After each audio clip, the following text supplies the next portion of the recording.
It's a very, very common problem in women that have had 1 child, 2 child, even if you've had children with a C-section, just carrying the baby, your pelvic floor gets stretched out. That's why they're always telling you do Kegels to keep it strong.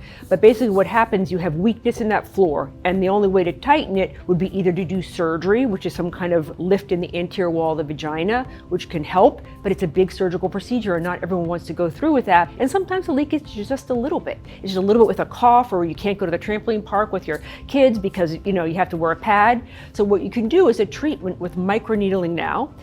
Basically, it's an in-office procedure. It doesn't hurt. A little numbing cream's put inside the vagina, and a little probe, the same way we use kind of microneedling on the face. It's just designed to go in the vagina. It's just a small probe, and basically, after the numbing cream's out, you just do a stamping technique where basically you're just treating the whole wall of the vagina, stimulating collagen, and it helps stiffen the front of the vagina where the urethra tube is, and basically it helps you have more strength, so in a couple weeks, a couple months, you don't have that leakage. It's really life-changing, and it even helps people that have dryness. As you get toward the menopausal years, you have some vaginal dryness, you're not making as much collagen, the goblet cells, the secretion cells in the vagina aren't working as well, and this even helps that get better.